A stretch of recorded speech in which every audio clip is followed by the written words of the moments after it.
গত ২৩শে জুন অখণ্ড বাংলাদেশ আন্দোলনের উদ্যোগে ও দ্য গ্রেট বেঙ্গল ট্যুরের পৃষ্ঠপোষকতায় পূর্ব লন্ডনের লন্ডন বাংলা প্রেস ক্লাব মিলনায়তনে পলাশী দিবসের আলোচনা ও ভারতের নতুন সংসদ ভবনের মুরালে বাংলাদেশকে যুক্ত করে অখণ্ড ভারত মানচিত্র স্থাপনের বিরুদ্ধে এক প্রতিবাদ সভা আয়োজন করা হয়। অখণ্ড বাংলাদেশ আন্দোলনের আহ্বায়ক ও দ্য গ্রেট বেঙ্গল ট্যুরের প্রধান সম্পাদক হাসনাত আরিয়ান খানের সভাপতিত্বে ও সাপ্তাহিক সুরমার বার্তা সম্পাদক কবি কাইয়ুম আবদুল্লাহ সঞ্চালনায় অনুষ্ঠান আলোচনা ও প্রতিবাদ সভায় তৃতীয় বাংলা খ্যাত বিলেতের বাঙালি কমিউনিটির বরেণ্য গুণীজনরা অংশ নেন। সভায় লন্ডন বাংলা প্রেস ক্লাব সভাপতি ইমদাদুল হক চৌধুরী, লন্ডন বাংলা প্রেস ক্লাবের প্রতিষ্ঠাতা নজরুল ইসলাম বাসন, ব্যারিস্টার নাজির আহমেদ প্রাবন্ধিক ও কমিউনিটি ব্যক্তিত্ব পীর আহমেদ কুতুব, সাংবাদিক আব্দুল মোনেম জাহিদ ক্যারেল, সাংবাদিক ও কমিউনিটি অ্যাক্টিভিস্ট বদরুজ্জামান বাবুল, সাংবাদিক মহিউদ্দিন আফজাল এবং কবি ও চিন্তক আহমেদ ময়েজ আলোচনায় অংশ নেন।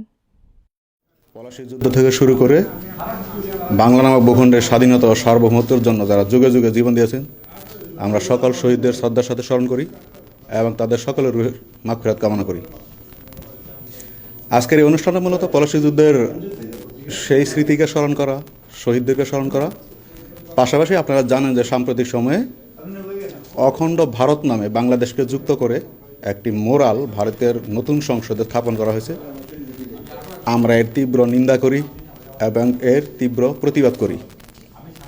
ভারত যেটাকে অখণ্ড ভারত বলছে বাংলাদেশকে যুক্ত করে, এটা কখনোই অখণ্ড ভারত ছিল না, কখনোই ভারতের অংশ ছিল না। বাংলা, বিহার, উড়িষ্যা পুরোটাই আমাদের বাংলার অন্তর্ভুক্ত ছিল।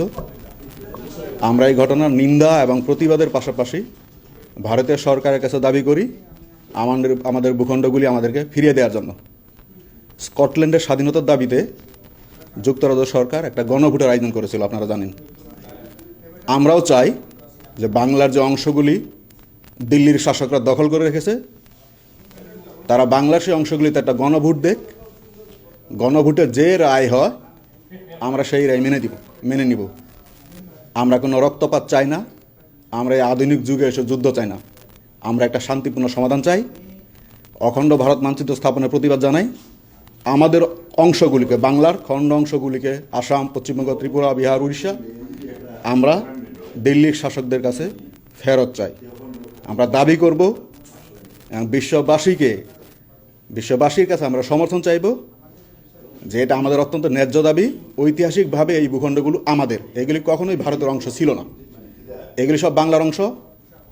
এই বাংলার অংশগুলিকে দিল্লির শাসকরা জোর করে দখল করে রেখেছে।